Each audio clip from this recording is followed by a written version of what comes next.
gotta know where your children are at all times. You got to have some boundaries for your children and some parameters. You can't just let children do anything they want to do whenever they get ready. I'm talking about securing your stuff is what I'm saying. If your baby is a baby, then you got to make sure you discipline that child, because you cannot learn obedience unless there is some consequence to disobedience. If you don't have painful consequences to disobedience, then your child will never learn how to obey. It's got to be that's how you securing it. That's how you secure your baby.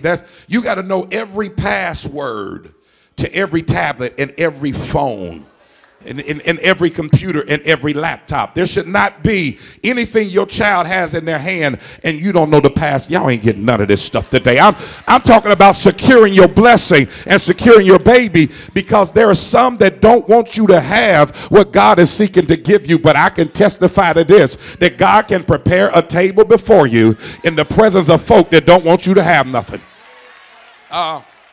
Secure it, secure it. You got to invest in it. You got to if you're going to prepare for your blessing, you got to invest in the baby. Invest in it. Invest. See, one of the things that we look at people like Pastor Murphy, and a lot of people will see what comes in to him, but we don't see what he puts out. The investment that is made. Because certain things you can't have without investing in it. And God says, what I'm going to do is I'm going to give you all these babies, but you got to invest in the baby. Now we have to look at this. We have to look at this the way they treated babies in Isaiah's time, not the way some of us treat our babies in our time. We live in a time now where a parent will sacrifice the baby so the parent can survive. But you got to look at it in Isaiah's time, where the parent would sacrifice themselves so the baby can survive. And I grew up like that. My mother went without so that her children can have something. And so that's what you have to do. If you're waiting on this blessing, the way you prepare for it is you have to give up something so that my baby can survive. Y'all didn't say amen. Two men at my church, and they both, God has blessed both of them, but both of them testified publicly how their businesses took off. One is an attorney, and he started this practice. He has the largest and the most effective black company for lawyers in the state of Indiana. And he's a friend of mine and a member of my church. He said when he got started, he and his two partners, they didn't have any clients in anything. They just had faith in God that this is what God wanted them to do, is to start this practice, this business off. He said, Pastor, we were trying to hire a paralegal / secretary / administrative assistant / gopher / she was supposed to do everything. And he said we made an offer to her, and she said that she would go and pray and then she'll make a decision to get back with us. He said by the time she got back with us, it had dawned on us we ain't got no money to pay her. So she called, and we had on speakerphone, and she said, I'm looking forward to this job. Thank you for your offer. And he said we didn't have the heart to tell her we can't pay you. He said, but we hired her, and there were times that, because we were just now starting, he said there were times that the money we made could only pay for the use of the facility, and to pay her, we couldn't even pay ourselves. But they sacrificed so the baby could survive. So now he's a multimillionaire with the largest black law firm in the state of Indiana. But in order for the baby to survive and thrive, he had to go. Okay, y'all didn't get it with that one. My other friend and church member, he said that he's got a bunch of restaurants. He's got a franchise. He's got a bunch of restaurants. He says that when he got started, that it was 3 years he had to work for this company without getting paid. 3 years, because he had to go in and learn every aspect of the company. And in order to get into that franchise, you don't get paid for that period of time. And I already know what some of y'all saying, shoot, I ain't working for nobody and I ain't getting nothing. That's why you ain't a multimillionaire like he is right now. I wish y'all were getting this. He had to sacrifice himself and go without for himself so that his baby can survive. Man, I wish y'all understood the kind of sacrifices that Pastor Murphy makes for this ministry so that this ministry can survive and thrive. If you want your baby to make it, sometime you got to go without. Do I have a witness in here? Okay, here's what I'm telling you. Expect big things. It's getting ready to happen. God says it's good. I know you've gone so long without it that it's hard to believe, but it's getting ready to take place. And I already know why some of y'all not saying amen. Because you're saying, well, Pastor, you know what? I already went through all that stuff, and it didn't happen for me. I've already tried to start a business.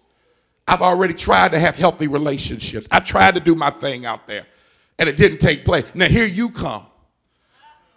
And Johnny come lately trying to tell me God's getting ready to make it happen. It's getting ready to blow up. And I know what your question is. What's the difference this time?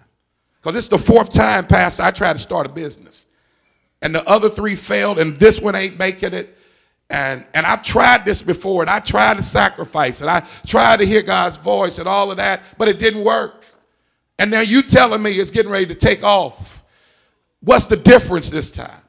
Or the person that says, you know what, I've been in these relationships and I don't be rushing stuff. I start off as friends, and then when I see that we got the same values and standards, then we're able to start dating. And after we date, I thought it was going well. I thought I would get engaged and then get married, only to find out it didn't work. So preacher, I started all over again, and I got a friend, and we just started off as friends. And then when I found out we had the same values and standards, then we started dating each other. And I thought it would turn into engagement and marriage, and then that didn't work.